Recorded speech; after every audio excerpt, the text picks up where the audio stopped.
hard to believe the drama is over.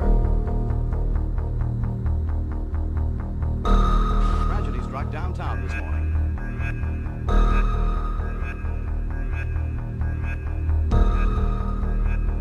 One day is just like every other.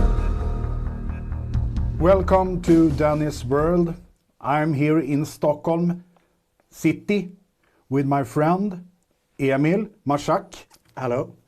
Marczak, Marczakos. Yeah, Marczak, some say Marczakos. Marczak, and in the States they usually say Marczak. So it's Marczak, yeah. okay. Siri says Marczak. Does? Yeah. Okay. If you ask her after my name, she says Oh. Emil Marczak. Wow, interesting. Marczak. Anyway, this is the first time we are doing this in English. Before we have done it in Swedish. Yes. And the last time was that was at my home in Stockholm city, not in city, archipelago. And I do my best here now to explain my adventure together with Emil in English. And you know, it's not my language really, but I do my best. And we have lots of experience and lots of adventure we have done together. Yeah. And you have following us in our adventure out in the Baltic Sea and also in Panama. And I must say I'm very fascinated in your job as a camera guy and document everything we do, because that have also been my dream when I was a young guy to do my own films and movies and recording and so on. And now I'm sitting with you here, and I decided to do this interview together with you because we have shared so much experience together. And I have received lots of mails from lots of people around the world who have listened to our pod we did in Swedish, and they don't understand anything They don't? say, Uh-huh. but they want to have it in English. Then they have to learn some Swedish. Yeah, Yeah. that's what I also say, but they don't listen to that. You know that I don't know if it's true, but I read that in Japan there's a culture. There was in the 60s or 70s or 90s, 80s, I don't remember. In the Japanese culture, to make some business deals, you have to learn the country's language. That was their tradition. So the Japanese people taught English, went to America and did a lot of business. But when the Americans tried to do business in Japan, they couldn't because they spoke English. And in the tradition, you don't do it. You do it with their own country's language, so to speak. Yeah. So they had to teach Japanese before they could do some business in Japan. No, I don't know if it's true, but it's an interesting story. Yeah. That's interesting. I remember before we found this object in the Baltic Sea, 2011, I was not so good in English at all. And I remember all the media stations, or not all, but many media stations called me directly in English and want to have an interview with me. And I used, what can I say and how can I say it in the best way? So I was surprised. And anyway, that's 12 years ago, 11 years ago that happened. That's a long time ago. Yeah, that's a long time, but in some way it's not. No, you're right. Anyway, the Baltic Sea anomaly was something that I will never ever forget, and I will do, of course, my best to find out what we have found, and we have not, found or have any good explanation today what it can be, really. What do you think, Emil? Well, first of all, if I may introduce myself, I'm a documentary. Who are you? Yeah, I'm a documentary photographer, producer. I've done some documentaries through the years, and one of them is with you guys, and of course I've been accompanying you on a lot of crazy expeditions, almost all over the world, Yeah. I would say, and it's been fun and crazy a lot of times. And so I've been doing these interviews with you and collecting this enormous amount of data, hoping someday you could use it somehow. But now we have this one documentary called Baltic Anomaly to the Mystery Continues, which I did. I think it's on Amazon Prime. Yeah. Yeah, excuse me, it is on Amazon Prime, among others. And it's when we actually return the second time or third time at the location where the mystery circle, the Baltic Anomaly is. But yes, this is, I mean, I've done other documentaries like The Walking with the Tall Whites, which I shot in Nevada. What's that? That's a documentary about a guy named Charles James Hall, who claims that he was in his 20s. He was an enlisted soldier in the U.S. Air Force, and he scored like very high in his IQ test. He had like 1 wrong out of 500. So he thought, okay, I can choose to serve wherever I would like to. And he applied to serve in Europe, but the US Air Force said, no, we have already planned your assignment. So he was a soldier, he couldn't just say anything, so just follow orders. And they sent him to Creek Air Force Base in Nevada. And when he arrived there, all the soldiers, they liked him. He was a likable guy. And they starting to tell him this funny stories about ghosts in the desert, and it's the barracks where he sleeps are haunted and stuff like that. And he was thinking, they're pulling the new guy's leg. And to make the story short, what happens is that he claims that he met this alien race, which he called the Tall Whites. And they look pretty much like humans, but they have like a chalk white skin and a bit bigger eyes than we do. And they had like an embassy area in the base, so it's like a base in the base, where they actually used as a pit stop for their deep space ships to repair. And they're going further down into the deep space somehow. And they collected, had a transfer with the government somehow. They got minerals they needed to repair the ships, and they paid with some technologies, which they distributed to the government. So that was a deal, and they couldn't kind of leave the compound somehow in this base. And he stayed there for 2 years, and actually had a like a relationship, friendship with some of them, the tallest. They were very individual. He wrote like 6 books about this. I read the documentaries about the first 3 books, and very fascinating story. Whether you believe him or not, it's kind of very interesting, fascinating story, I would say. So I recommend look at it if you can. I will, and I have. You have, but the listeners. I have already. Yeah. Walking with the Tall Whites. Walking with the Tall Whites. I must say it's a fascinating story and a great documentary film. Yeah. So I also recommend everybody to see it. It's on Amazon Prime. Is it in Europe also, you think? Yeah, I know it's so many distributors has a Rocket Channel. I don't remember. There's so many. Tubi TV, among others. I think it's like 28 different distributors who bought and distributing. So today I think it's like 4 million unique streams on that single documentary alone. So it's pretty good. Yeah. I know you have something else going on now in the background. Do you want to talk about that? Because I have seen little of that also, and I must say, wow, that's cool, interesting. So please share.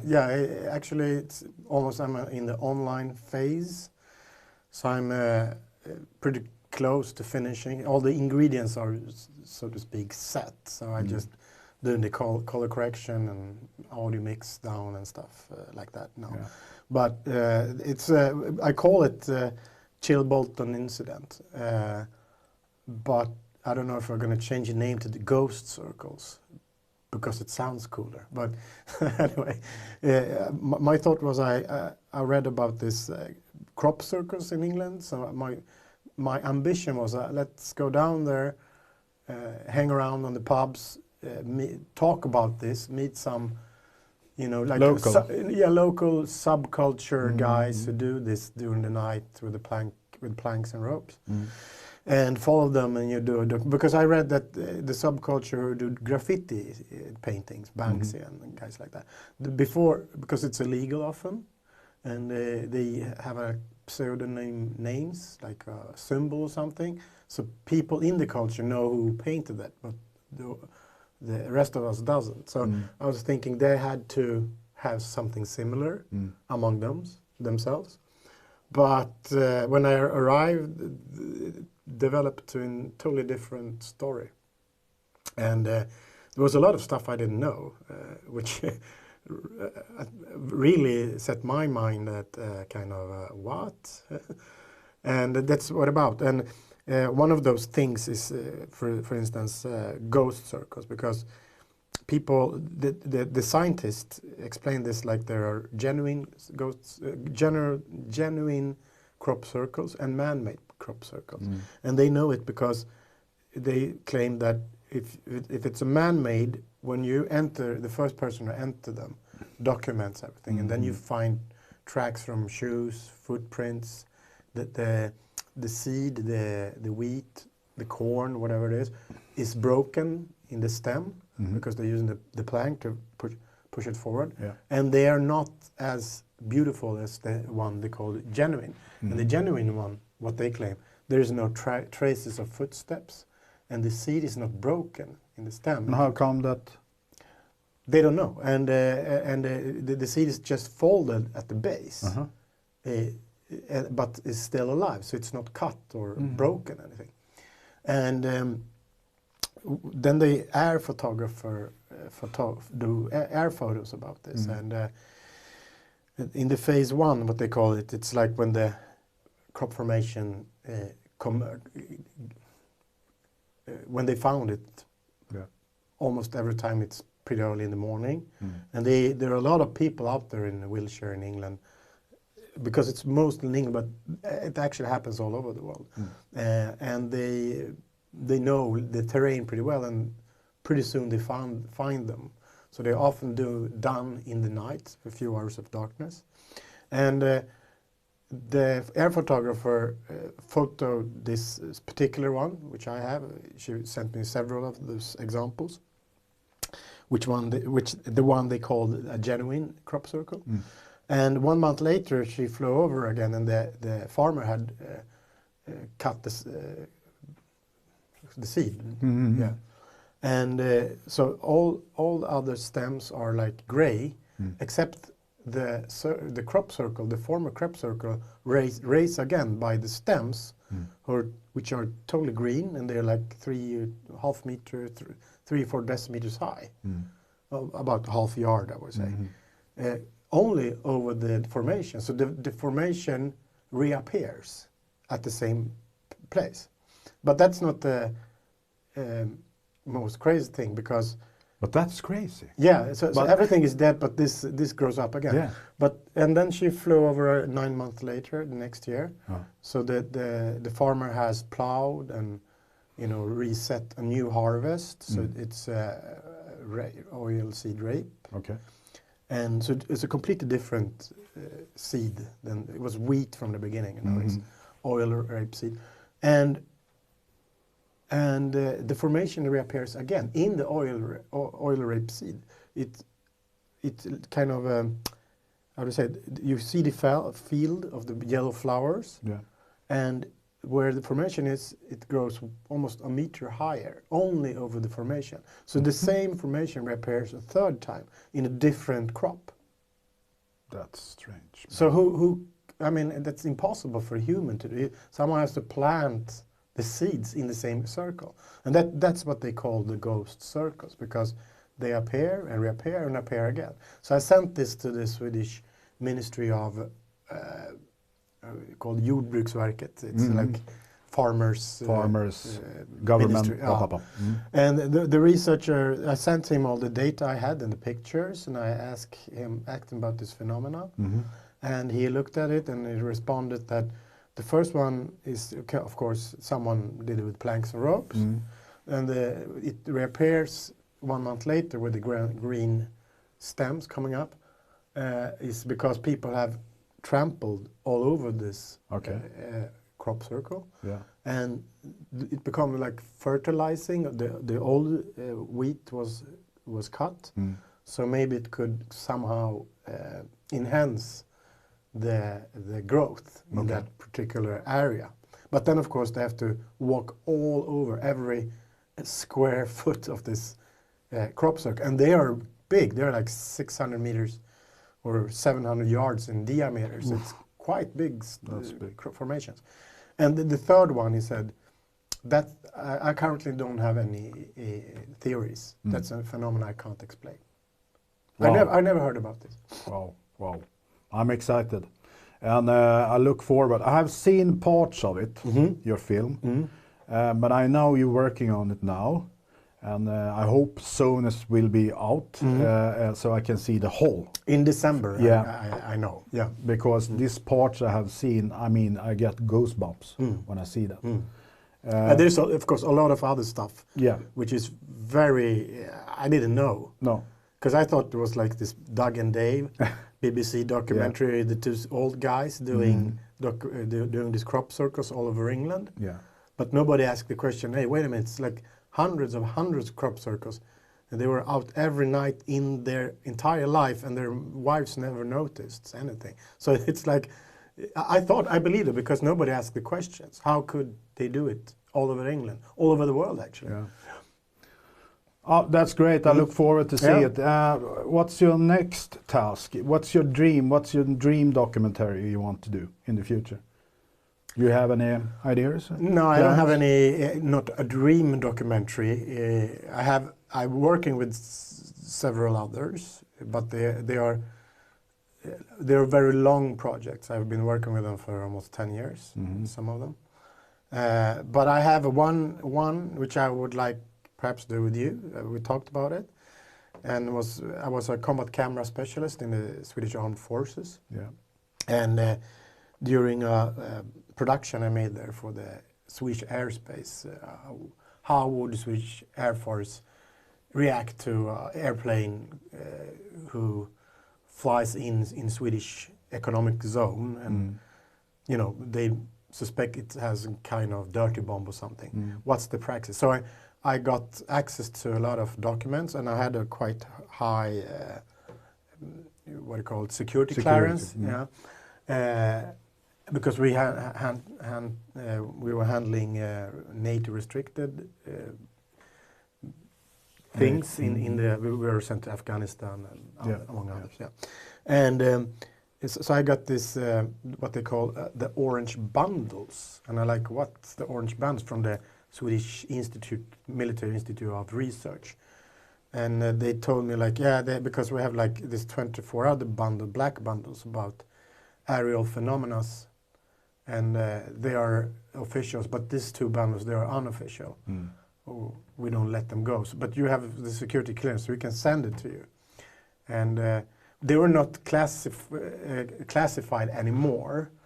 At that time? Secret. Yeah, they're off. I think they declassified them in 1999. Okay. But they are not just like spreading them around anyway. But there's cases there that are crazy, especially now when you read about these cases in Pentagon, which they released with the Tic Tac and among others. They're very similar. Swedish Air Force pilots, among others, flying around. They call them ghost rockets. Yeah, ghost rockets. During the 40s, and they have detailed investigations from 1946 to 1999 in these bundles. And there's a lot of stuff there that's so crazy. You know, they see stuff that's like a kilometer long hovering above the forest of Gotland, and they're coming out like circles out of this in 1958. Yeah. And it's stuff like that. And they, the Swedish Armed Forces took, interviewed people because it was a mass sighting. Yeah. So they interviewed people like a police officer there, or a couple from Stockholm there, a farmer. They didn't know each other, but they collected all the data. So it's all there. And I think it could be fun to do something with those particular cases. Yeah. Because there are about 30 of them in those, which I have. Yeah, we have talked about that a couple of times, and I look forward to that also. I look forward to lots of things we're going to do in the future. And one of them is this cases that the military is sitting on. And I think lots of these cases are not known for the public. Yeah. And that's going to be very interesting to dig into. You mean the small lake when it hit? Yeah, exactly. To do investigation there and see what we can find and so on. And probably find also relatives or perhaps people that are still alive have seen it. The witnesses, yeah. Yeah, it's a very interesting project, and I look forward to do it together with you. And God damn, we can find lots of things perhaps. I'm already burn marked regarding when it's come to UFOs. I mean, the Baltic Sea Anomaly, of course, that was a big change in my life, not only for me, even for Peter also. But before that, in 1996, I have done it in Swedish. I have explained myself in my best way, what I have seen in 96. And, but that was something that changed my life totally. Before that, I was not interested in UFO or space. I was focused on my future and my career and my job and everything in my businesses and so on. But this morning, 1996, I was surprised and I saw something that I had never ever seen before. Yes, I know you told me. It's yeah, and intriguing. And that was a crazy moment. And that was something that got me understand that we are not alone. It was not a small thing either. It was a big thing. It was not like a bird shit on the window. Let me say that. I mean something. It was something. Yeah, it was really. But it can be humans, of course, can be. I don't know. But it was a big thing, and as you say yourself. But tell us. Yeah, 96 I lived in an area outside of Stockholm called Ursvik, Sundbyberg. It's not so far outside of Stockholm. I lived there with my ex-wife, and it was early in the morning. I'm laying in my bed, and my ex-wife then sleeps, and I wake up and I was surprised what the reason I waked up, because at that time I used to sleep a long time because I was quite tired. I work a lot at that time, and but I waked up like 4:30, something like that, quite early in the morning. The sun was on its way up, and sitting in my bed, sitting. And for 10 minutes or something, and then I decided to go up and drink water. So I turn around, and on my way up, I have my window in front of me, a big window, and the view from my window is out on the test, or we can say a military field we have outside there. And it's this field from my window, it's like 2.5 kilometers from me. But I living up high in this house, and I look out and I see something there I have never ever seen before. So it takes me a couple of seconds to understand that oh shit, I look at something that should not be there. But it take me a couple of seconds. How did it look like? Yeah, that was the thing, because it was like, from the side it looks like, as you said yourself, a cigar or something long and big. And I see the light under it and I see the light over it. So it was hovering over Ursvik, this military field. And it take me a couple of seconds to really understand. And then I get so surprised over the situation. At the same time, I get like pissed off and angry because what the heck is going on here? I see something that should not be there. So I remember I begin to use F words and you know, what the heck? And turning around to get my ex-wife attention on the situation. And she began to wake up and look at me with big eyes, and I turning around again and look out the window, and it's still there. It's still there. So Did she see it? No, she did not. She rising up slowly and very scared about the situation, because I usually don't do that. You know, I'm a quiet, cool guy. So I look at this thing and it's still there. And then after 9, 8, 10 seconds of viewing it, it's flipping or tilting. So like this. And then at that time I get goosebumps. I was like paralyzed of the situation because god damn, was it big? Yeah, it was enormous. It was so big. How big would you say? Oh, it's difficult. 600-700 meters in diameter. That's quite big. Yeah, that's big. And at that time I did not know if it was 600 or 700 meters, but later I going down there, take my reference. Okay, I saw it there and I saw it there. How far is that? And that's 600-700 meters. So, but I can be wrong.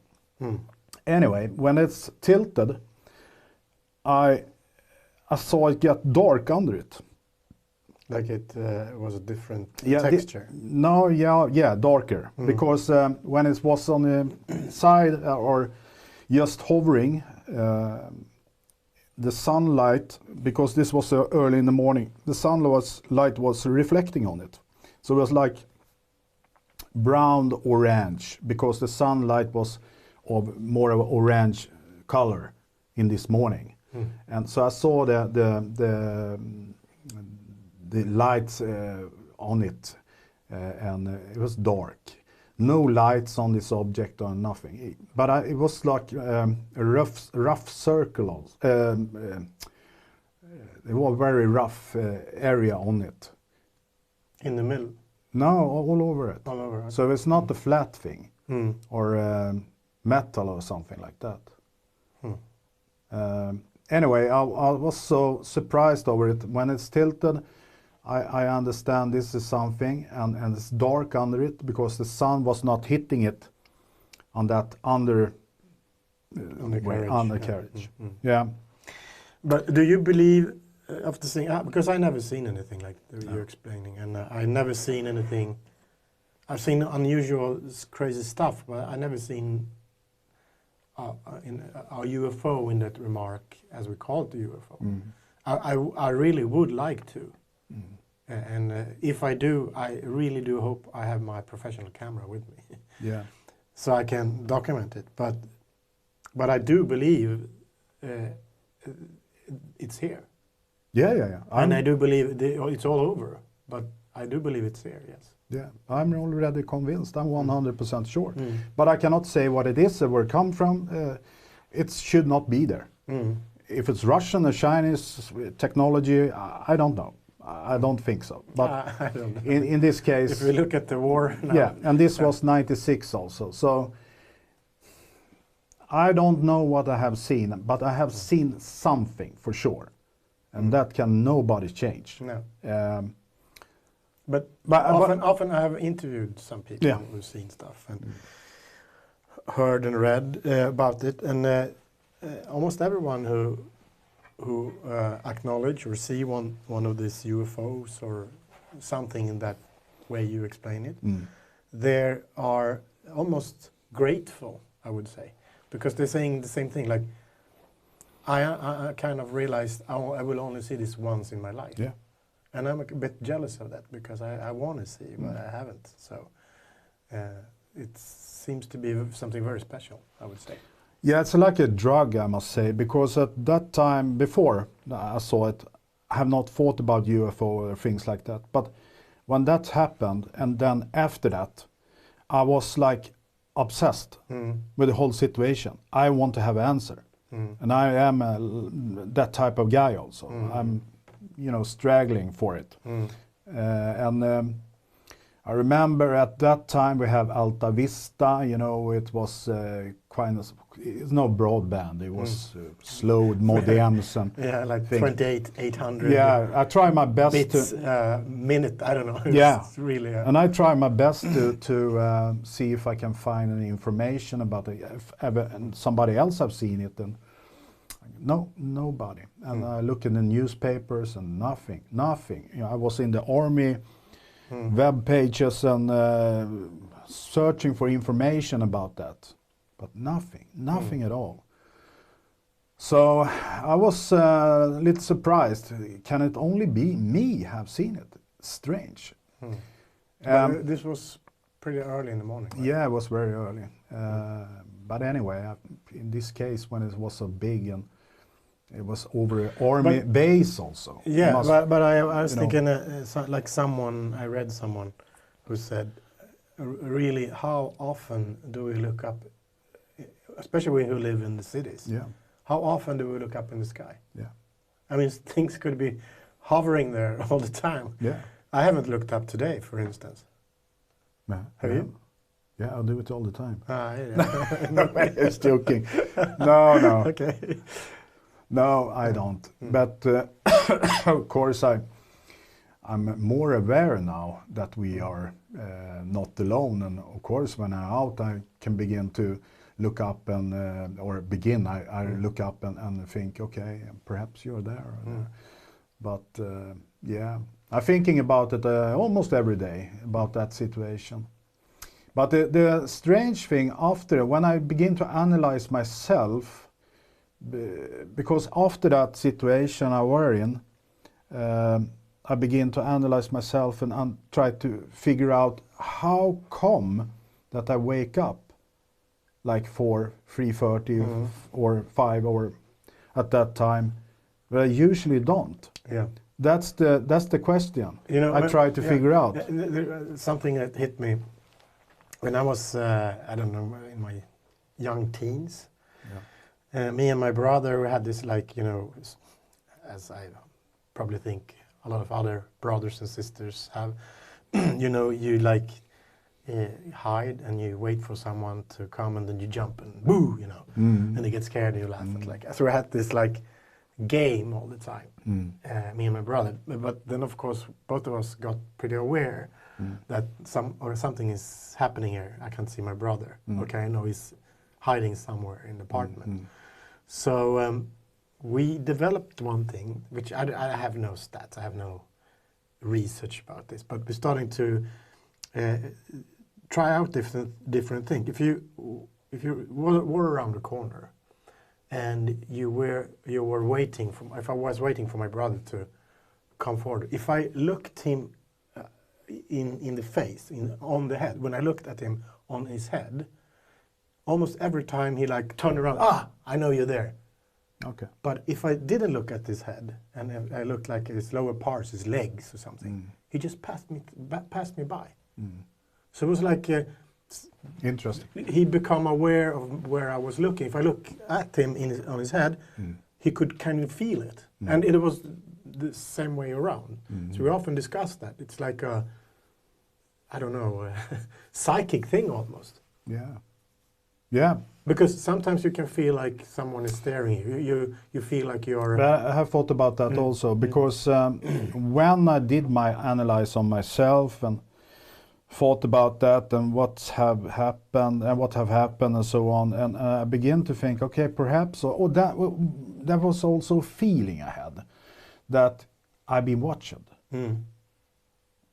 And I cannot really put the words on it, but that was a feeling I got. Yeah.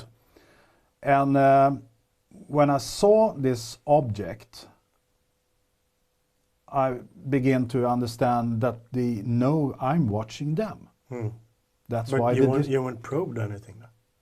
What? No. It didn't hurt. No. Yeah, perhaps. Well, I don't know. No, that was a crazy moment. Anyway, that have happened to me, and of course I look forward to next time. How far away was it? 2.5 kilometers from me, from the window, from the house. So that's far away. No, it's not so far. Yeah, in this case, for an object that yeah, big. yeah, it was big, of course. It was, I mean, one length from its, almost a length from you. Yeah, and it was, Ship's length. yeah, and also was not a flat surface on it. It was a rough surface.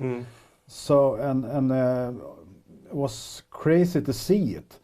And even today, I mean, this was 96. This is a long time ago. I remember it so well. And the reason is, since that day, every day almost every day, I'm thinking about it. And try to analyze myself, and like I'm burn marked in some way. I cannot leave it. I must have an answer. That's crazy. Perhaps why you found the Yeah, Baltic no. Okay, sometimes I'm thinking like that also. But yeah, you know, this was 96, and then things have happened that are very strange when it's come to this thing. Or if this is connected, I should be cool if it is like that. But I don't really know if I believe in it. I don't think so. Anyway, 2010, I met Peter for the first time. And as I'm an entrepreneur, and you know, exploring is a big thing for me. And you can also, if you, for the listeners, I was thinking, if you look at the Baltic Anomaly 2, Mystery Continues, which is also on Amazon Prime and among others. yeah, There is some stories about, we made stories about you and Peter, how you met and before, when you were like a portraying you both. So if they're more interested, they can look at yeah, of course they can go in that, because that is a good documentary, and it will continue for sure, because lots of things have happened after that also. And 2010, I met Peter for the first time. It was quite interesting meeting, because he have his kid on the same kindergarten as I have. And I was at the dinner of Peter and his wife or girlfriend. They were never married, I think. Anyway, we were there and eating and laughing and drinking and have fun. And as I'm very social, and ask him about his work, and he say, I'm a professional diver. You know, what? And that's my hobby also.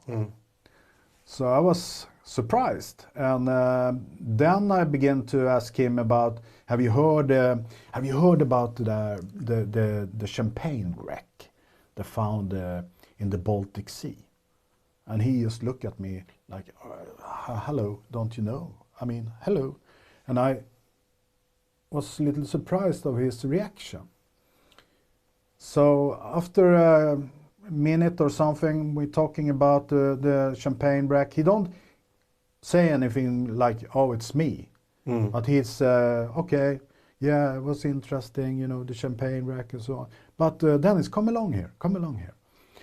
So I was surprised and okay, why should I come along with you? And we go out to the house to an area outside his house with a other house, small house there. What you call it, jordkällare. Earth cellar. Oh, earth cellar. You see, my Swinglish, I try my best. Earth cellar. We're going there, and he have something he wants to show me. And in the beginning, I think, okay, well, what's the kinky guy, this Peter, perhaps. But when I come in there, he showed me a bottle of this champagne. And I was so surprised. And that was the first really meeting that we had. And of course, directly when that happened, after that I began to explain my ideas and we decided to do an expedition together, and we did. And one expedition done, 2011, we rented an old fishing boat, almost a wreck. It was sinking. Yeah, almost sinking also. It was taken in water. We were out in the smog and taking in water, no radar, totally blackout. And we were quite small then at that time. We were afraid because this was out in the middle of the Baltic Sea. And we searching for 2 wrecks, one with champagne and one with cognac. But the water is flowing into the ship, and was an emergency situation, and we must find a solution for it. So we managed to get the engine working again after taking out water, and go. How many were you aboard? Was it 10 people or something like that? And we managed to come to Finland and repair the boat. And we were quite tired at that time. And of course disappointed because we have not found any shipwrecks. And we decided then to go out again after repairing the boat and search in another area that we have never searched in before.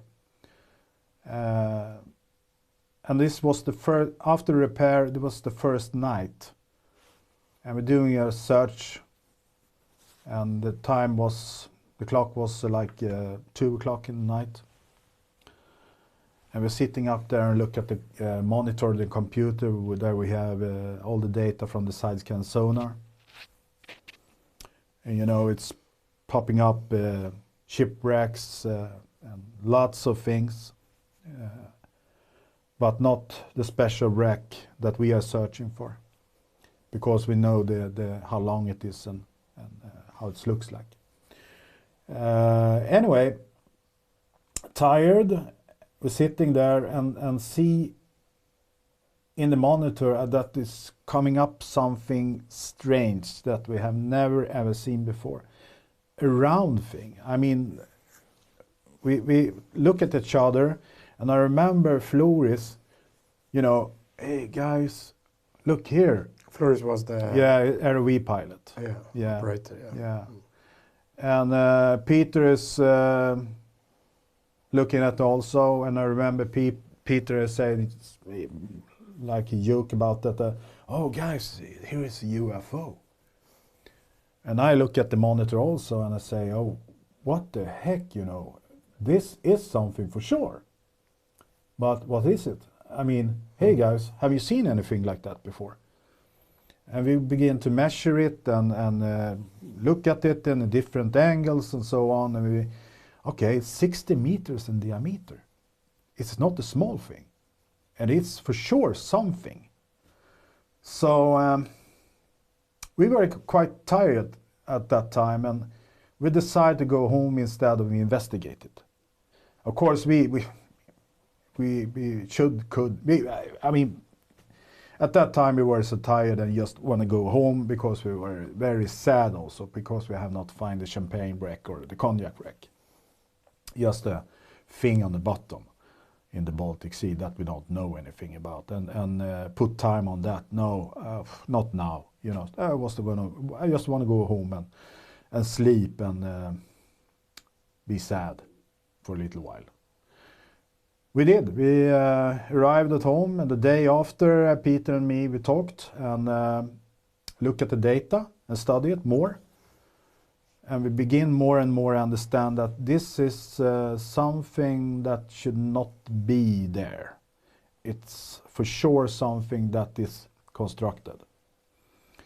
And we had also friends in the same area that understand the data, and they look at it also and see, and they asked, okay, guys, what have you find this? I mean, they were very curious about it because they have never seen anything like that either. So we decided after a while to search for help. And one way to get the attention and perhaps somebody coming up with some idea or know something about it is to go out in the media. So I decided to contact Expressen as one of the biggest newspaper we have in Sweden. And I remember the call I did and asked them if they have time to see little data from our expedition we had out in the Baltic Sea. And they were a little curious. So we decided to have a meeting in the aula on Expressen, so it's not up in the office. So I go in there with my computer and everything, and they were, from the beginning was just one person. In the end of this meeting it was 3, and the highest from the boss in there was also down there and looked at all the data.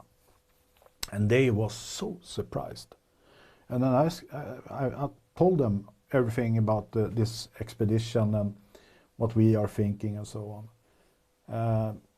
Just a couple of days after this, it was out in the head news. I was head news in Expressen, and then the whole the hell break loose.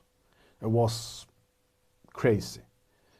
All the Swedish newspapers and TV channels and called us, and 1 week after that, I mean, then was the big explosion. CNN, Fox News, every news channel in the world. So it was a shock because, as you understand, at that time I was not so good in English either. And I tried my best way to explain what we have seen and what we are believed it is and so on. And it was not easy, I must say. It was a big task. It's not tough for us. I remember lots of people are, whispering, "Oh, there is this guy who found a UFO." In Swedish, though, of course. And I have never said we have found a UFO. No, I don't know what we have found. It is something for sure that is, in my mind, in my eyes, constructed. I have been open-minded the whole time, and I remember Peter, he was like, "Oh, I don't think it's a man-made thing. It's more like a natural thing." But the time have ticking, and now I know Peter also say this must be something that is constructed. As I say, also. But is it a UFO? No, I don't think so. I don't think so. But I was. Or what do you think? No, I was not a part in the first expedition when you found it. I was in the second and so on. But I was thinking, I don't know. I mean, who can tell what it is? And of course, it could be a big stone blob down there. carved out from the Ice Age or whatever. But I was thinking of this, you know, I think it's called Uma. It was like a 400 meters stone. Meteorite. Look like. They said it was an asteroid kind of stuff. But it was 400 meters long and like 10-15 meters wide. Very unusual shape. And it came into our solar system between the sun and Earth. And it slowed down. And then it changed direction. And it accelerated and flew away. And there was no comet tail or anything like that, which usually is when asteroids and comets get too close to the sun, they get superheated and starting the vaporization of water, whatever it's carrying. So there was nothing like that. And I know now that this Lou is the like NASA researcher professor for Harvard, and he said, because they sent, like, contacted, I know, on one occasion they sent a message to this stone, see if it was some response. But the same thing, I mean, why should they use this old fashion of communication? They could of course. communicate with light, we don't know. And as far as I know, no stones change directions and accelerates and slow down by themselves. That's an intelligent act. Yeah. So in that case, they said it was a stone, a 400 meters, 50 meter wide stone, coming into our solar system, slowing down, accelerating away, and disappear into space. And now they have debated this, and this professor who says this could very well be something, a visitor from outer space. But because we expect it to be in a way, because we are provided with like films from Hollywood and stuff like that, and we think that perhaps a visitor is supposed to be a ship who is shining and landing. But I mean, it could be something totally different. Yeah. So in this case, this is a round stone, very particular, because I've seen the pictures. I've been there myself. I know that we have this disturbance of electronic equipment every time we go there. Yes. My camera stuff, mics are going haywire. The ROV, the machines, the ship lights go. We have ghost ships coming up. Yeah, up the radar. Yeah, and stuff. So it's very strange things always happening there. And when I see the photos from the ROV when we are flying over the object, there are like these small stone circles. I don't know, they're like a meter or two in diameter. That is like 1-2 yards in diameter, and they're perfectly circulated. There's nothing, almost nothing in the middle, and there are like hundreds of them in one part of the area on the stone slab. And then in the other direction, there's the stairs. It looks like stairs going down. And I remember speaking to the diver, Stefan. And Stefan told me, because Stefan is a kind of badass diver, a cave diver, you know, diving in these narrow caves where he takes off his air tubes, push them in front of him, and crawls through, you know, so narrow. So he's got a good psychology, and he said when he was there and looked into the hole in this so-called stairway, he could see, this is what he told me, I don't know if it's picked up somewhere in media, I know, this is what he told me when we were sitting, you know, just chatting in the cafeteria. And he could see, like, it looks like, you know, if you look over a road in a summer day, it looks like the heat waves, it's like vibrates a bit. And he said it looked like it was vibrating in that hole. So he said perhaps it was a different degree, because in the Baltic Sea down there, 4 or 5, 90 meters, it's always 2 degrees. He said 2 degrees the year around. So it's never freezing and never heat warmer than that. It's always pitch black in that degree. So and that's Celsius. I don't know Fahrenheit, but so I mean, even he who has this steel psychology was like, no, I don't dare go down there. No. And I would like to do that. I mean, I can die there, but I mean, send something down there.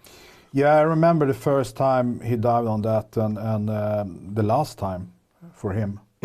I was the first guy who asked him, and I looked at his eyes, and he was like frustrated about the situation, and he said, "It's definitely something. It's definitely something rare down there. I have never seen anything like that before."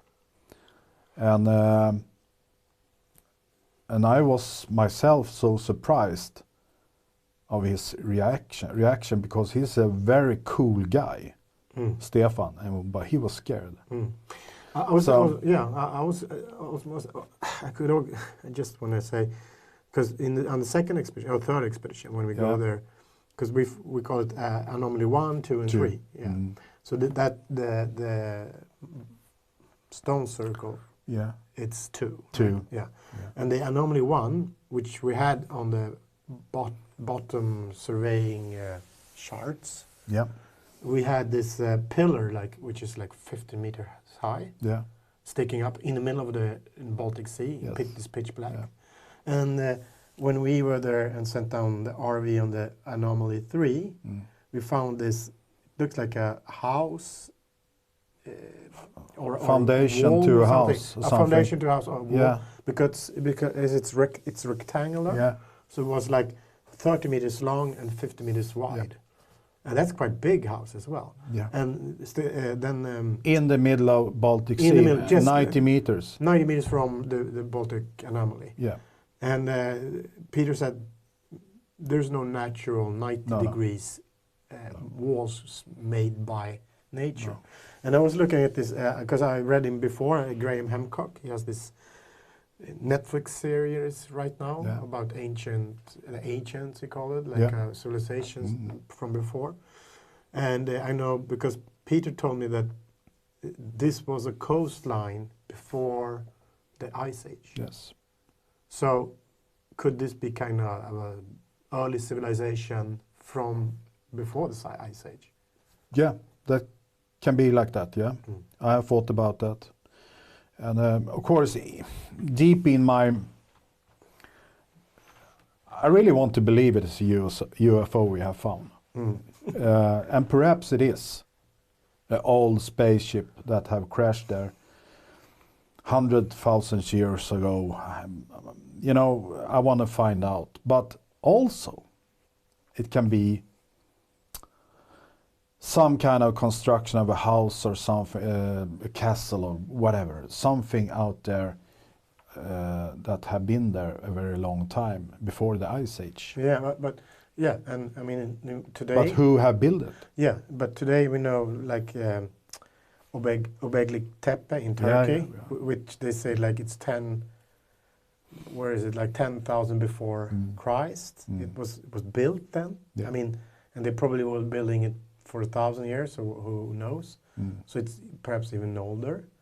And before that, they said, no, there's not supposed to be. We were hunters and gatherers. There were not supposed to be any civilizations before the pyramids and Egypt. But somehow they are. So they have to rewrite the history books.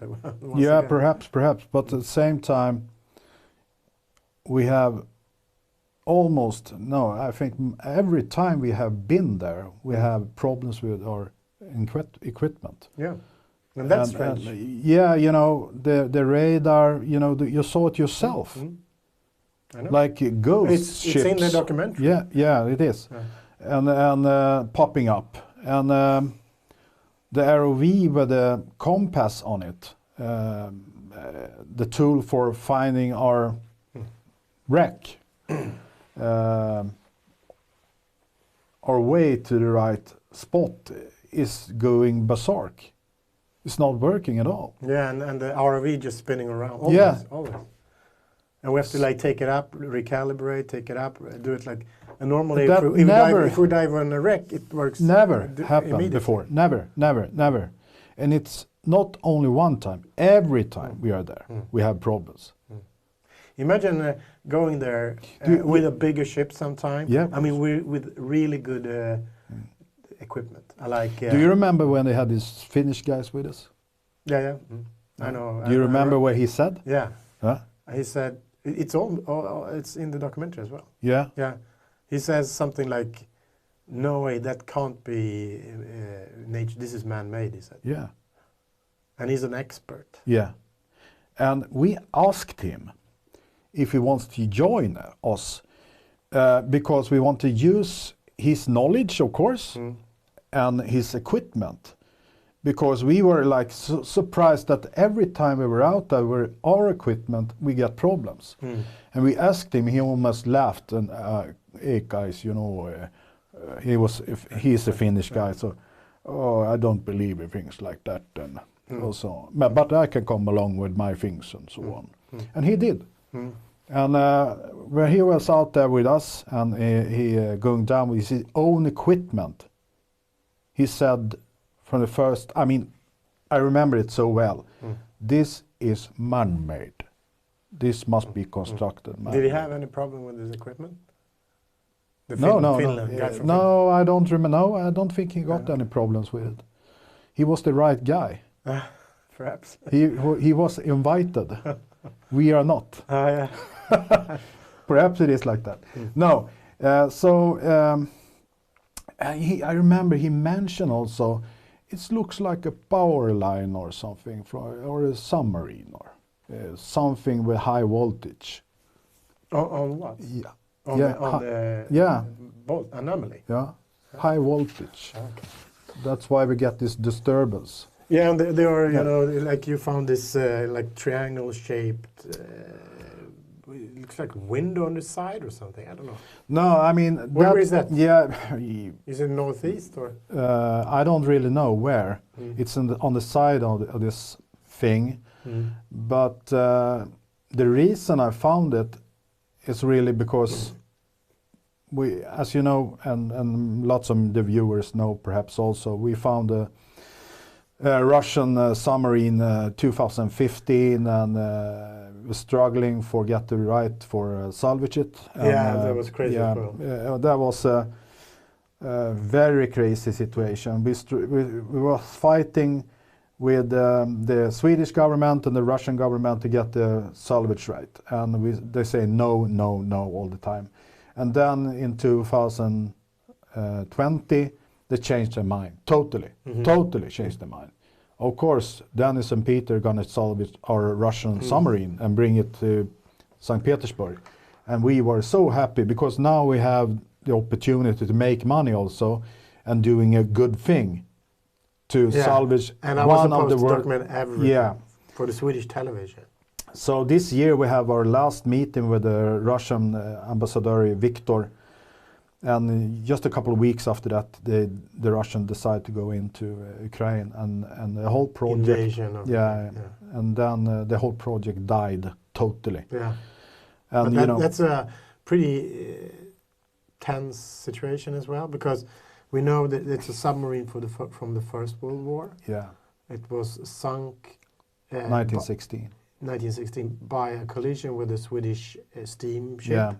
And it was actually an accident, but they didn't realize the Swedish ship didn't realize it was injured so badly. The submarine, he thought it was just dived and went away. Yeah. So, but the estimate for the ship's crew was 9 persons, 9 crew. Yeah. And in the ship list, we know it's 18. 18 years. 18. Yeah. And this was on Swedish waters. Swedish during the water. First World War. Yeah. So the question was, why are they double people on the sub? Yeah, that's a good question. And we wanted to find out, is it because we had these theories, like Peter said, perhaps they were training a new crew, but during First World War time, you don't go to another nation's water and train a new crew. No. you do it in your own waters. Yes. So that we took that theory away. The second is that they were gathering or leaving informators in Sweden, spies, Yeah. or they were having a valuable cargo or a person Perhaps. transporting. Yeah. And Sweden was a neutral country, and they were not part in the war. So going with a sub in the Swedish water is a good way to be safe, because there was a lot of German destroyers out there Yeah. looking for Russian submarines. Yeah.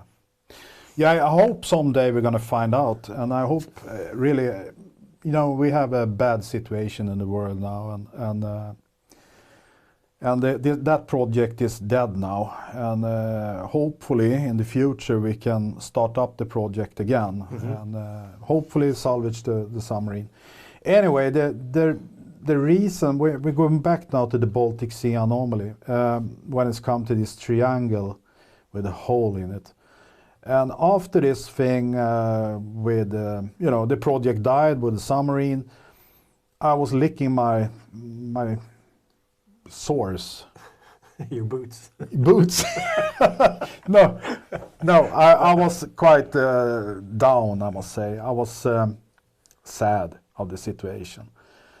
So I got lots of time to do other things, and I decided to dig into the archive we have with old pictures and films from the missions we had in 2011, 2012, and go more in detail to look at pictures and films.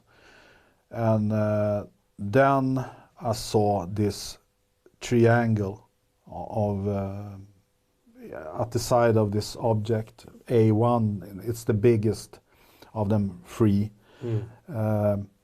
The first we found also.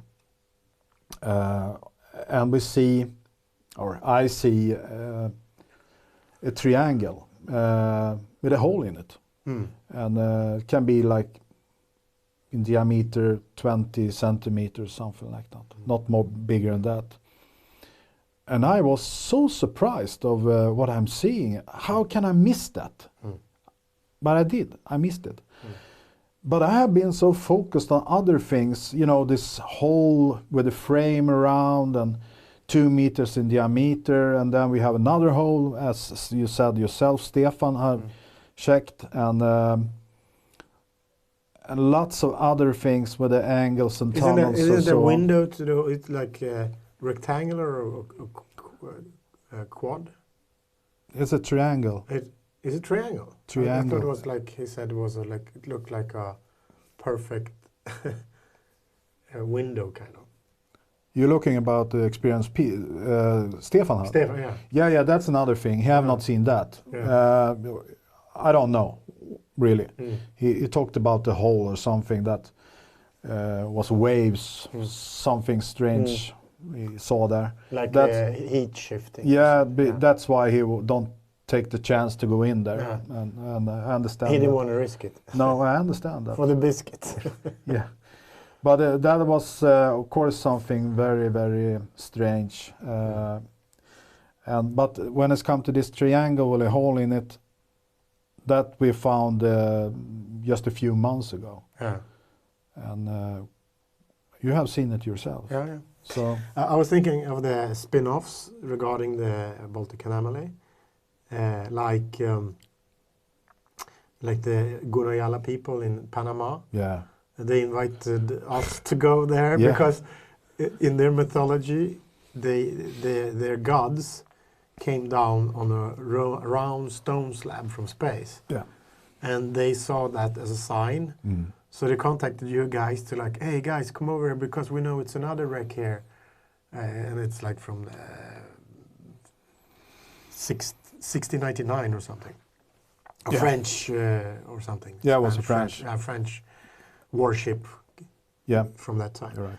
And they want us to dive and take up treasures and stuff like that. But it was a funny thing because we actually went there and we flew this small aircraft out because you rented this chartered this small airplane. Yeah. And I remember looking at the charts like Google Earth. Yeah.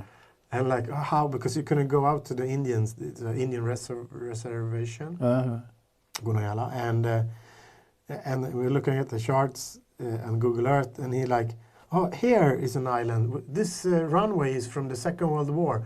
I think I can land there. And it was not like, let's land. He's like, I think I can land there. It was Panama, Spanish people. It's so funny. And we went there, and he. I have actually recorded this when we're coming. And the airfield starts at the beach. Yeah. So it's like beach for 5 meters.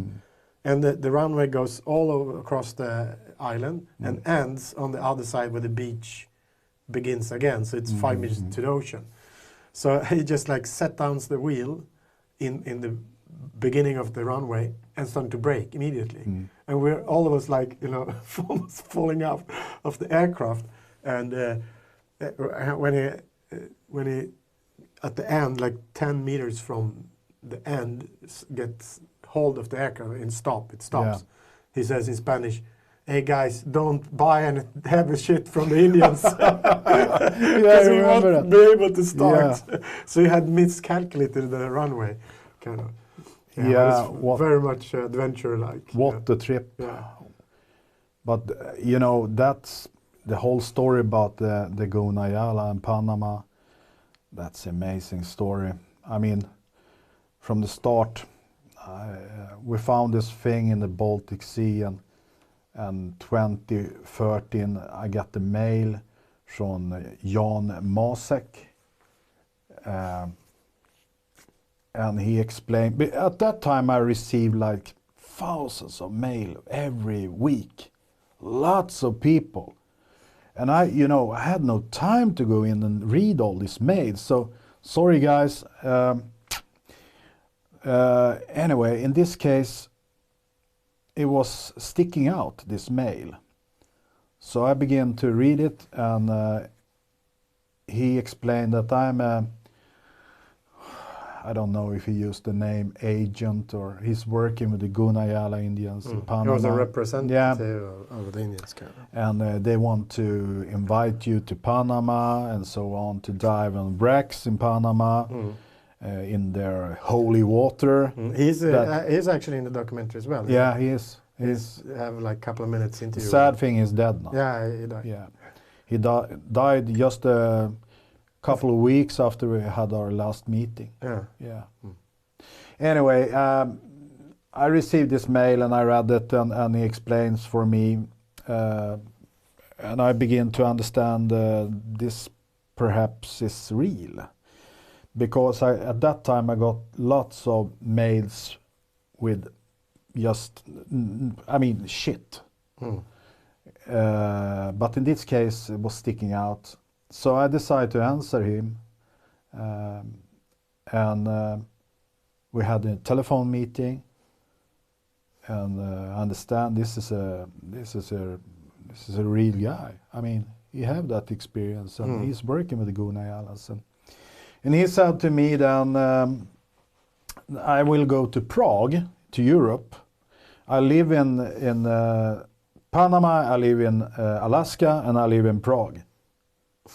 And I just, okay, but I'm going to go over to Prague. Are you willing to come down there and meeting me at Prague? And I talked to Peter and said, okay, what should we do? Have any ideas? And we decided to buy a ticket and go down to Prague. And of course, he was there, and we had the meeting. And then we understand this is a true guy. He's real. And then when we come home, we decide to go to Panama, and that was our first meeting with the Gunayala Indians in Panama City. And it was a very interesting meeting, for I remember I have an idea these Indians are Indians. They look like Indians. Paris, yeah. But instead they're coming there with not an outfit. They look like usual people or more hippies. Yeah. And we're sitting and talking like on a restaurant. And I'm sitting and talking with the chef there, for a half an hour. He don't look at me in the eyes. He's look like a Russian in the face, dark, and just looking down in the table at his food. And I just do my best to get him interested in our project and the Baltic Sea Anomaly. And then after a half an hour, he look into my eyes with a big smile. And then I hear Jan Marczak say, "Oh, Peter, you're accepted, you're accepted." And I just, okay, great, because I hear that. And then he begins to talk down in his language. And so it was a very interesting first meeting. But the one expedition when we went to the Gunayalas. Yeah, that was the second. The second. Because I remember when they took us with small boats from the island with the airfield. There was no airport. It was just this Second World War airfield. Short one also. The short one. And yeah, because they said it's pretty well what do you call it? Fixed the airfield. Perhaps they're using it for cocaine smuggling. I can remember. Yeah. Yeah. And so when we come to the Indians and we went through this village because they have no power. They had this diesel generator which they started 1 hour a day to send mails and stuff. That was all. And we went to this old house and they starting to talk on in their language, and we had 2 interpreters, one who could Spanish and the Indian Gunayala language, and then we have one who could English Spanish. So we had to have it translated twice. And they sounded so angry when we were talking. You remember? Yeah, I remember. And they like, "Rah, rah, rah, rah, rah." And we were sitting there like from Scandinavia, like, oh shit, what will happen now? And you leaned over to me, I remember, like, they're talking about how to boil us and then eat us. Yeah. Yeah, goddamn, that was fun. Oh, I wish I was there now. And the sad thing, we got the pandemic, coronavirus, and everything just stopped there. That's sad, because that is something I wish I can do now, to go to Panama and continue the work with the Indians, because that was a project we will do together with the Indians. And the thing is that the goods we taking up from the ship, gold, Indian gold, is going to go to the people. That's the whole point. Because they need it. They need the cash to build up their infrastructure, hospitals, schools, houses and everything. We need the adventure. They need the cash. Yeah, because I'm in my case, as I am as a person, I love to help people, because that is something that is get me to feel well. And if I can help them with our expeditions, our knowledge and understanding how to do it when it's come to salvage and search for these wrecks, I will do it. But in this case also, they contacted us because of the Baltic Sea Anomaly. And it's a spin-off. Yeah. But what do you think it is, the Baltic Anomaly? I want it to be something space. I mean, spaceship. I want it to be like that. But that's a hard question. It's difficult to answer that. But we have, as humans, we don't know so much really. No, we know very little. I would Yeah. say. Yeah. And this is something perhaps totally new for us. Perhaps they have been here all the time. Mm. Perhaps it is a meteorite. But at the same time, a meteorite should not look like that. Can it be a volcano? I've talked to scientists, they say no way it can be a volcano, even if it's before the ice age. There are like drag marks Yeah. for several hundred. 1,500 meters. Yeah. Yeah. And You have so a it looks like been hit, yeah. or dragged or something. Yeah.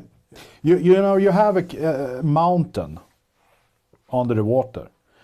And in the middle of this mountain, you have a canyon. Mm. And under it, you have loose stones, blocks. So, in my eyes, it looks like a crash site. It's something that had crashed into the mountain and then dragged on the floor. Yeah, sea because floor. and also the slab, the stone slab, Yeah. it's not fixed to earth. It's loose. No, it's separated. It's totally separate. Yeah, it is. And but you asked me the question if I think it's what I think it is. I think it's something from the sky who have crashed. Yeah, I think so. A meteor. Yeah. I don't know. Asberg. That's the It's question. the same thing. That's I can speculate and speculate. I want to have the proof. I want to dig in deeper to this and I want to answer. I don't want to just sit here and speculate. I have done that for 11 years now, 12 years so almost. What it can be. The best thing is to find out what it is. And we have tried, believe me, we have tried. But we have been so screwed also and burned. So the energy to go further with this, I have lost it. Because I have difficult to believe in people. I receive mails from people that say they are that and that and can help us. And I spend hours to mail with them or doing a video link meetings. And then nothing happens. No, nothing happens. But soon you'll be billionaire. Then you can take that money and we go there. You're thinking about what? I was thinking about your other, what do you call it, treasure you found. I think we have found. Okay, we can lose that canon now. Should we? Yeah. Let's you do go it. ahead. Just Yeah. decision. Okay. I think we have found the biggest treasure in the world. Yeah. Yeah. I think so too. But is it like, what can we say? It's not a treasure as a shipwreck with gold in it. Yeah, kind of gold, but Yeah, quite gold. but still not the something ship. more expensive than gold. Yeah, perhaps. It's not the shipwreck we have found, but we have found something. Yeah, let's say. Okay, okay. You're putting it up now on the table, so let's do it. We have found Titanium ore. No, I'm just kidding. Yeah. We have found lots of it, minerals in Baltic Sea. And we don't talk about small Amounts. We're talking lots of it. Yes. And we have been quite quiet about that for a long time. We have been working in the shadow, in the darkness with it, because we want to be sure that we get the approval from the Swedish government to begin to work with that. And now we have the approval, the search approval, and we have everything ready. Yeah, you bought a ship. Yeah, we have a big ship, and in a couple of days it's going to be in the Swedish news, SVT. Swedish national team. That's the first step. You know that what I told you earlier, previously. I told you that when you're the billionaire guy, I'm gonna walk into your office, kick up the door, go to your private bar where you have this 38-year-old whiskey. Without asking your permission, I'm gonna like pour one to myself. Oh, how are you doing, Dennis? Yeah, you can do that. You can do. That's my goal. Yeah. You know, we have had so much problems and darkness around us for a long, long time. You know, all this shit have happened to us. First the Baltic Sea Anomaly. Of course, that is something that's still out there. Hopefully, have not flying away. It's still there. Imagine if you go the next time, it's not there. Yeah, then I get. I remember one expedition we went there. It was a kind of lazy weather, and we were supposed to do something, and we couldn't find it. Remember? Yeah. It was like it wasn't there. I have changed the spot. But No. I mean, as always, the equipment's starting to Yeah, they don't want us there. And then we had this problem again, and we tried to get the ROV down on the spot, but then the ship adjusted, changed course. It was a lot of problems, and then we just gave up. I think we tried it for like a day until we gave up. Yeah. And we couldn't see it at the time. No, could not. It was like that thing, or don't want us. And the funny thing was, I remember Peter saying, I think I dropped the anchor on the Anomaly. But we still couldn't find it. Even if we followed the anchor. They were pissed off. Yeah, probably. They were out traveling, buying some stuff, Yeah, perhaps. No, that's true. I mean, that's something that I will never forget, really. When we're going out and we have the position, the exactly position, and we did not see it. Totally gone. Yeah. I mean, okay, it was different circumstances, but still, we couldn't see it. No. Yeah. And we had the right position. And I remember the ROV in the end when we finally got it to the bottom, following the line. And we went like, okay, it's this is this degrees, and we have to go that way, and then we will come to the edge of the Anomaly. So we started going there, and like going and going, and like after, I don't remember, about 60 meters, but we said, it's supposed to be here. Where is it? And then we were like, okay, something's wrong. Okay, go northeast instead. So we changed the course, go that, and it wasn't there. We was like going around with this ROV across the bottom. I don't remember, about 4 hours, and we couldn't find it. Yeah. But still, I mean, we know how difficult it is down there, so it could be still close by, but in that pitch darkness, you don't see it so much. But we had this sonar, the when you get this 3D scan stuff from the ROV. Multi-beam. Yeah. Yeah. But we couldn't see it there either. No. I mean, if you can see some rocks on it, but we couldn't see a stone slab 60 meters. Yeah. Yeah, that was strange. But I remember also when it was quite bad. I mean, even down there was like a lot of stuff going around. Yeah, it was like white. That the silt was stirred, kind of. Yeah. I don't know if it was the storm or whatever. Yeah, it's so much things that have happened out there that, it's not only the radar or electric failure. I remember one time when we were out there, it was like thunder. Yeah, and it was like clear sky. Yeah. Yeah, I was on that expedition. Yeah. It was a clear sky. Yeah. And there was like a thunder only over the object. Yeah. And I remember there's another time was like this pillar of like smoke. Yeah, that was. Yeah. Yeah, it was the same thing because only over this object. Yeah, only, and then I remember Peter saying about it looked like a methane gas from the bottom coming up. But because it was huge, it looked like a volcano explosion almost. And it was also in Sweden we have these beautiful summer nights when the sky is almost like red, and There was this red, clear sky. I think it's up on YouTube, the film. Yeah, by the way, I think I have that clip in the documentary as well. I don't remember. I think so. Yeah. Mm. Yeah, crazy moments for sure. We have seen lots of things out there, and it's lots of question marks for sure. Mm-hmm. What do you think? What it is? Yeah. As I said, I think it's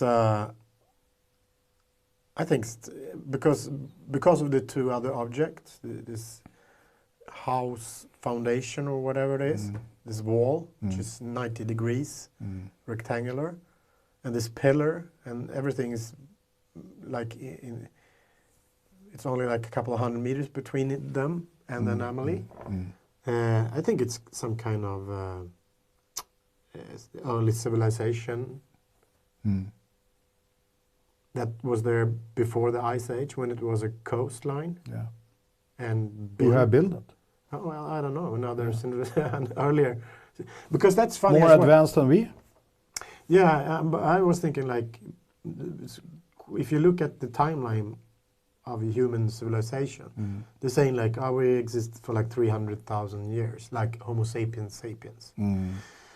And the evolution within us is so small that they were probably, if you go 100,000 years back and pick up a child, newly born child, and teleport him into our time and put him in our schools and our education system, this person could be a doctor or a scientist or a pilot. They would probably have a promille, a small percentage of communication, lesser communication, but that won't be noticeable for anyone. But that's the evolution for like 100,000 years. So I was thinking like, if you look at the Homo sapiens historical line for 300,000 years and make that for 1 hour, put it as a 1 hour in statistics, then the last 100, lesser than the last second of the 24-hour clock, the people woke up from the light bulb, went to space. The last second. So what have we done the whole 59.9 minutes as humans? Sitting there picking our nose. Yeah. I mean, yeah, you. What if they were as smart as we are today, 100,000 years ago? Were they walking around and like picking sticks on each other and doing stuff? I don't believe so. What do you believe now? No, I think I agree with like Graham Hancock and Randall Carlson. His name is I think they are. There is something there. There've been previous civilizations, and there've been like environmental catastrophes. The ice mass has melted, and the ocean has risen. So a lot of the civilization probably under the ocean still. Yeah. I was thinking like the map. I think it was a Chinese map, and this admiral, he drew it from another older map, and that map has the coastline of the South Pole. Exactly. And this is like 1,000 years old map, copied from a map that was much older than that map. Okay. And we didn't know the coastline, the exact coastline of the South Pole, until like I don't remember, 1960s, 1970s, when we X-rayed through the ice. Then we could see the landmass for real, because it's like a kilometer of ice there. Yeah. So who had that kind of technology then? To draw the exact coastline of the South Pole. I mean, perhaps there was no South Pole at that time. Maybe that was a continent, and the poles have shifted or something like that. That's quite interesting. You're talking about maps now and old times and so on. When we do the investigation regarding the Baltic Sea anomaly, sorry, the Baltic Sea anomaly, we looked at old maps of the Baltic Sea from 1500 and 1600, I think. And we notice on a map a symbol over the Baltic Sea anomaly. No. Yes, we did. Have you heard about that? No.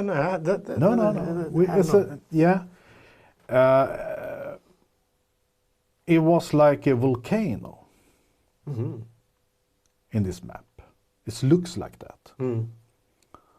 But if it means it's a volcano or it's something burning over there on this map.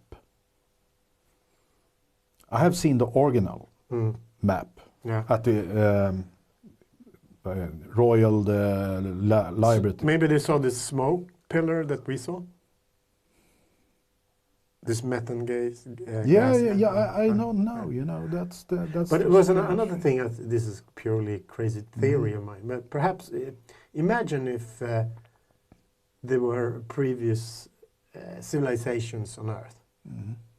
Imagine 30,000 years ago. Yeah. There was a civilization just like us. They had a language we can't understand because they were speaking a totally different language at the time. And they have a counting system 1 to 10, like we do. And perhaps other ideas for technology and so on. Imagine that this civilization came into the level of sending drones into deep space. To go far away to collect data. And suddenly this catastrophe, something happens, this asteroid hits Earth. And it did. Yeah, it did. And it's a reset, right? Yeah. And everything that's left from that civilization, if it's not stone, vaporizes. It disappears in 20,000 years. Yeah. There's nothing left except stone. Yeah. So now we are at this planet. There's the reset. There's the new civilization growing up, us, and we speaking this language. And I mean, we have a lot of languages on this planet, but all of them are known. And we are, coming up into the level of looking out in the skies and heavens and sending our first satellites into space. And suddenly we see this, what we call a UFO, coming here. And it tried to communicate with us and saying, blah, blah, blah, blah, blah, in another, in another language. Yeah. But that's the satellite or probe which was sent 30,000 years ago to go, I don't know, to another light year. From Earth. From Earth, with the other civilization. Okay. And this probe, AI, is coming back and, now I'm back to Earth and this is the humans who sent me. And it's trying to communicate with us. Yeah. And it's using a totally different language from a previous civilization that doesn't exist, which we're not aware of. We don't even know they existed. And it's like, oh, you stupid? Here I am. I'm back with all this information. And we're like, oh, it's a UFO. Let's run away. Yeah. It's a crazy thought, I know. But so it could be ourselves that you saw, but in a previous civilization. It can be like that. Yeah, interesting. What do you think about going to the moon now? We are on our way again. Last time we were there 72, I think, or 73. Yeah. And now we're going to go. They have sent up satellite already. Was it a week ago or two? Yeah, I think so. And now they're going to send up, I think, one more, and then after that, they're going to send up one more with the people on it. So, what do you think? I think it's good. I think it's probably will be the first colonization kind of base there. But what's really exciting is I saw this all like NASA's old missing archives files or something. I don't remember, some discovery at time. And there were like one of the Apollo missions. I Yeah. don't remember which one. And they were the first. I think they were the first crews who actually went around the moon. There was before they went down on moon. Yeah. They did like recognition around the moon. Yeah. And when they got around on the back side, because the moon has the same side How towards come? Earth. Have all you the thought time. about that? How come? Yeah, that's really sad, because it's only actually the only planet is Not- moon that yeah. not yeah. And It's a reason. when for they it. got, because then they said goodbye, it's gonna be a radio silence now Yeah, because we yeah. won't have any transmission during the like 50 minutes we're on the backside of the moon. And then they heard transmissions. Yeah. And they got kind of spooked. They called it like music on the backside of the moon. And they got spooked, and they didn't, because they didn't want to be ridiculed. So when they got back, they like just didn't talk about it. So they wrapped up all the tapes and stuff and just put them in an archive. And now they like took it up again, and that's kind of interesting. Is Yeah. it something there sending something? I don't know, but it's funny too. Yeah, I hope they're gonna tell us the truth. If it is something there. Perhaps it's some kind of building some they have used before. I'm, Maybe this that's- previous civilization yeah, been there. Yes, Yeah. of course. That's possible. You know, they're sitting old guys, but they're like just like pulver now. They're just like almost vaporized. 30,000 years. But why don't they send us our food and our water? And they died sitting in their cabins. Yeah, but I saw on was it on YouTube, and that was they have landed there and they have found a girl. Yeah, I saw Yeah, that too. They call it like it was Apollo 17 or 17, yeah. something. The mission that Do you was believe in that? supposed to be sent, Yeah. but was never. But actually, it was according to that tape. Those tapes. I would say I've seen the tapes, and they are very well done. I don't know when were they released. I have no clue. So it was a while ago. Yeah. It was. Anyway, I mean, I'm a professional filmmaker, Yeah. and I would say to make something look that good, it's not CGI, but you have to have good stuff like scenography and stuff like that. People doing these dolls, and you make it this authentic as it is, because you cannot do it easily as people think. No, I don't know. So believe it. I would say it's very well done for a joke. Yeah. If it is What's a joke. in it for them if they do it? Yeah, If they that's- don't go in public, I mean, nobody have really said that this is coming from me. Yeah, and Is it any I money was in thinking it? all of those kind of stuff, all of that kind of stuff that's sent there. Like there's another this Bob, alien Bob, or the Gray Bob or something. This is it's so good done as Yeah. well. It's supposed to be a Russian recording of a gray alien, something like that. Okay. And the same thing there. I mean, it's so ridiculously good made. And of course, there could be a kid doing this for fun. But as you say, what's in it for them? Yeah, that's the question. Because they don't earn money. It's a joke, and some of these jokes are so sophisticated and they're so far-fetched. You remember the alien interview? Yeah, they're old tapes, the VHS Yeah, tapes. yeah, like But that's kind of different because you only see him. It's quite dark around. Yeah, yeah. What do you want to say? no. I as a filmmaker and as you have been working with that so long, when you have seen the same content, thing. Yeah, the same so- thing there. I would say it could be a doll, of course, Yeah. because it's kind of stiff a bit. Yeah. But I don't know if this is a real creature, how they move, and what's their anatomy is and stuff like that. So I mean, I can't tell if it's who made it, if it's a joke or not. But the same thing there, because in that times the technology was not so sophisticated to do stuff. I mean, the films like E.T. and other films in the era of 80s and 90s, they are pretty good done when we saw them at that time. Have you seen E.T. again now in new time, in this late 2 years? No. I saw it with my kids, my kids a couple of years ago, and I like, oh, okay, now I see it's a doll. And I could see a lot of stuff, but it's still good done. It's a fantastic story. Yeah. But now I look at we are like With the other eyes. yeah, with other experience and glasses on me, and we are kind of spoiled from the new CGI world films.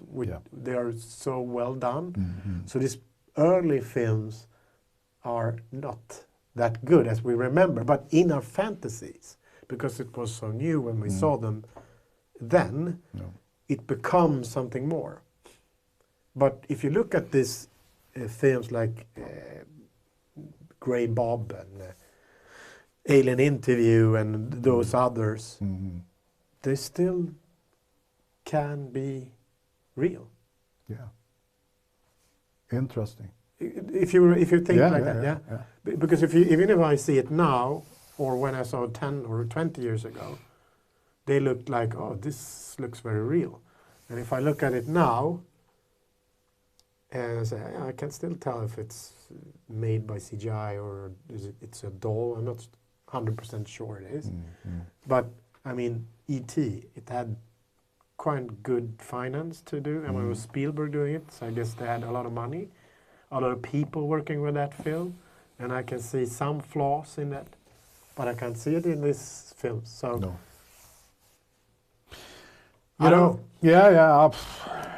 I don't know, but it looks like it's real. I have the experience when it's come to the Baltic Sea anomaly, when it's come to real or not real. When we found this thing and we get out all the content to the news channels on our web page and so on, I received lots of mails, you're fake, you're bullshitting, this is not true, and so on. And one of the biggest news channels in US, Fox News, was very quick out with the news that this is a stone. Without talking to us, without doing a research themselves, nothing at all. They just said it was a stone. For me then, the guy who knows this is what it is something for sure.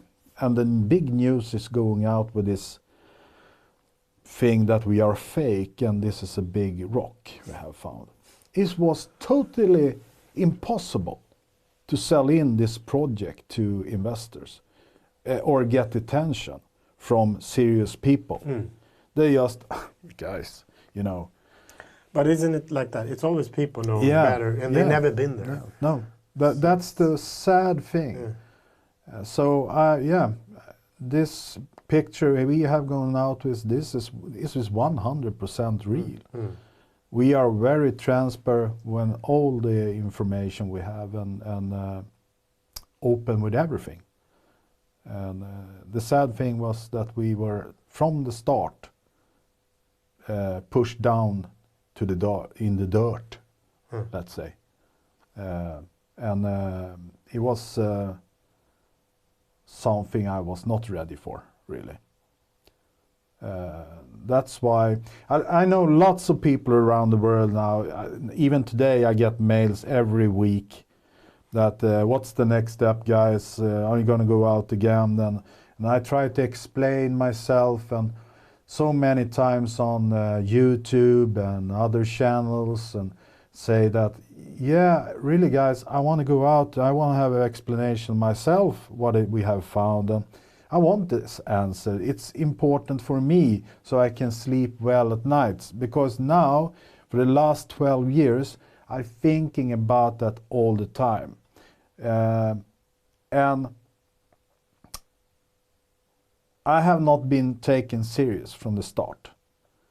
None of us, even Peter and I, even we have tried our best and to say that, yeah, this is the truth, here's this real data, here's the picture, we don't know what we have found.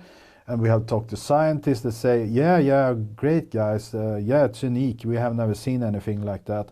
Oh, so, okay, if you have not seen it, can you help us then to find out what it is? But no one have taken that step. And that's strange for me. Maybe we are surrounded by aliens. Yeah.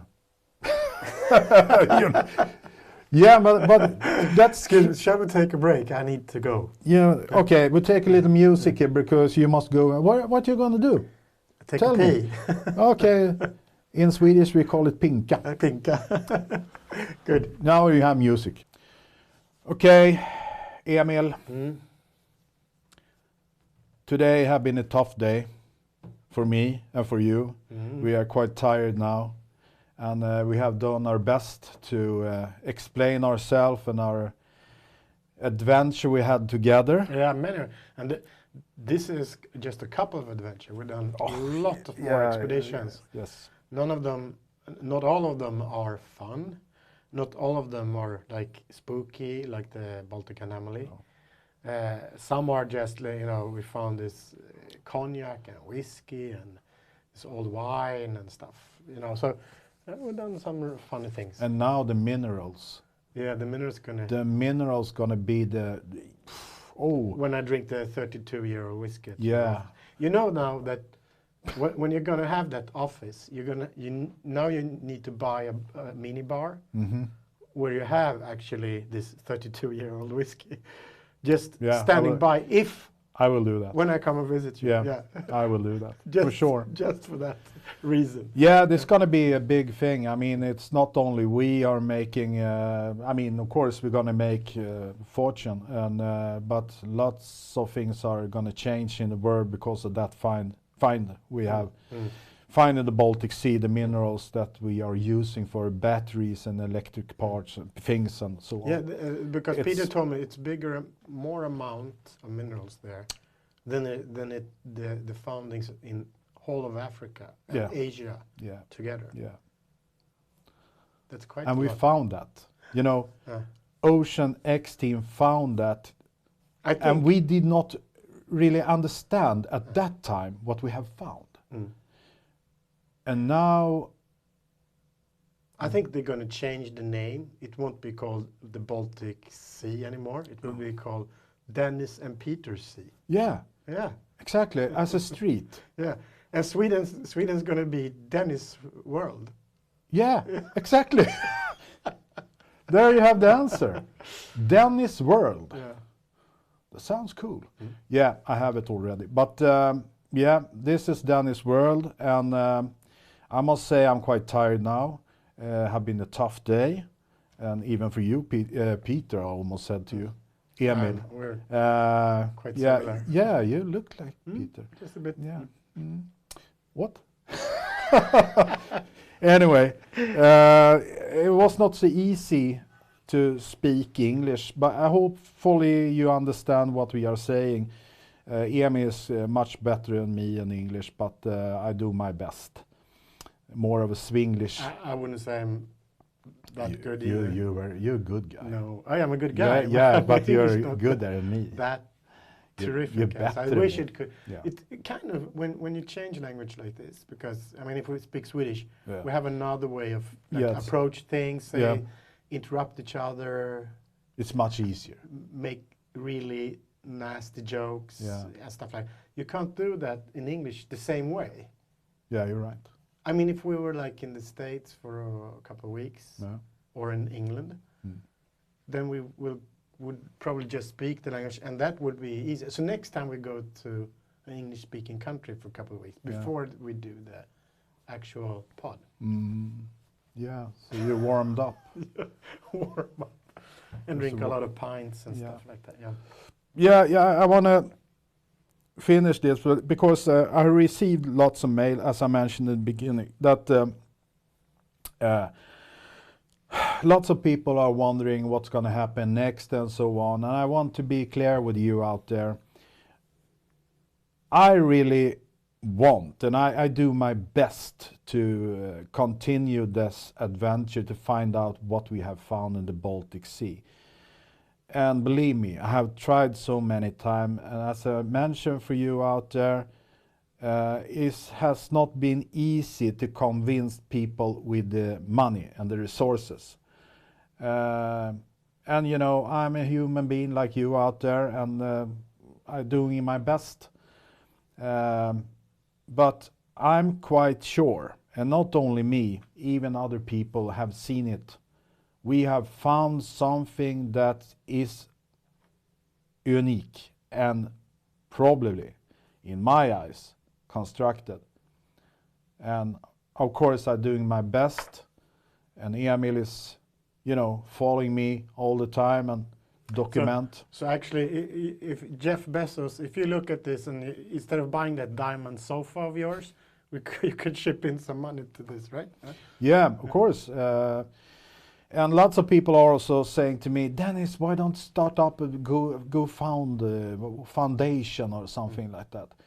I tried that. I think it was 2 times I had tried that, and it was a, you know, it did not work at all. And if I want somebody to get involved in this, I really want that person or company to really be involved in this also. I don't want to have money from private people.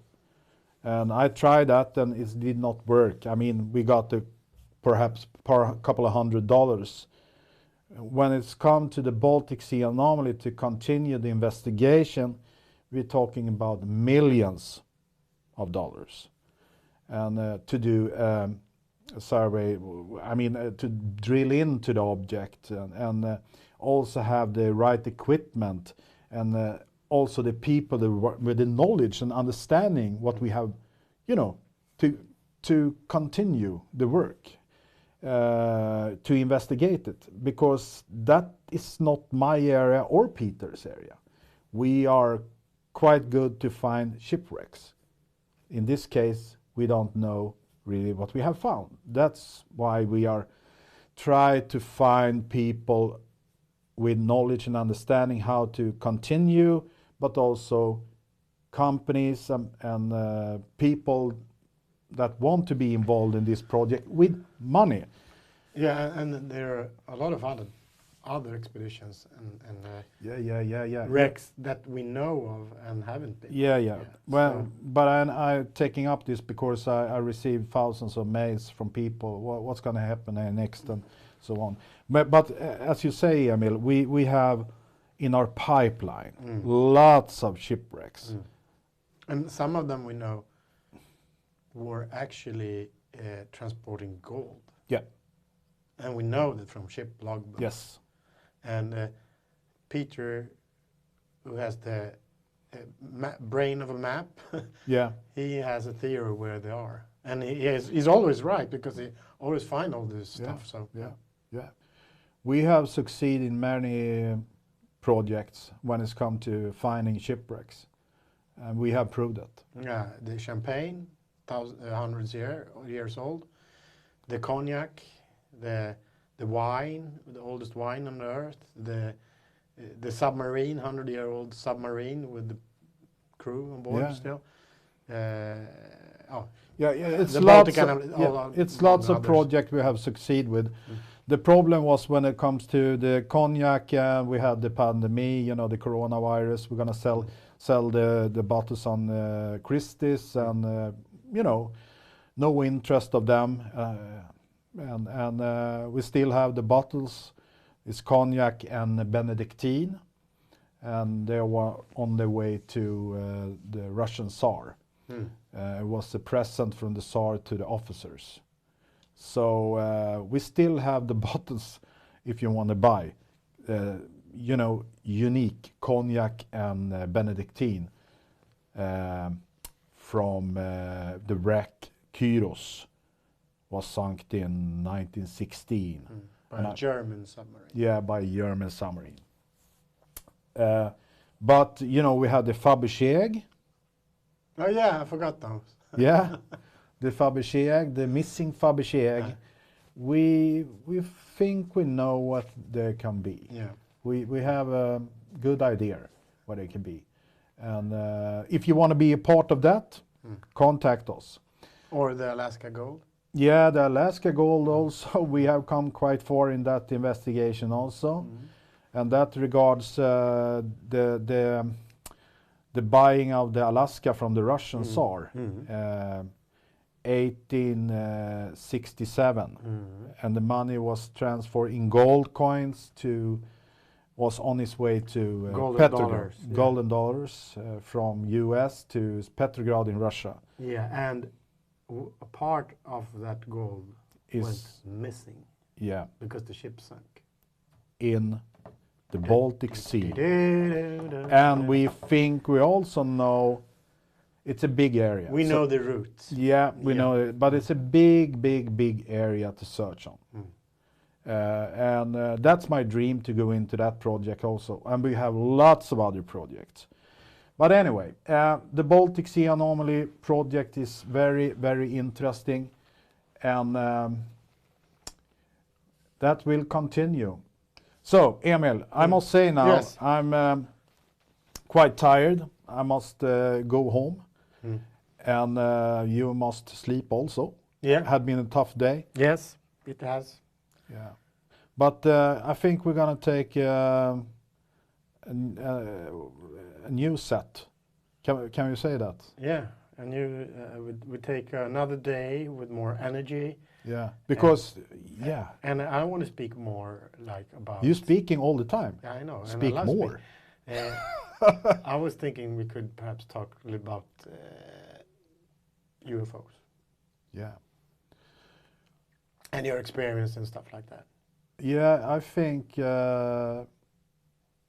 why don't to next time look at these files you have, these secret files. Yeah, they're declassified, but they're not public yet. Yeah, let's dig into that, you and me, and then we're doing a new episode on In Dennis World about that. Let's see What- how what- we manage. Yes. Okay, let's do that. Okay, I must say I must go home and sleep now. Yeah. Thank you very much. Thank you very much. Over and out from Dennis World.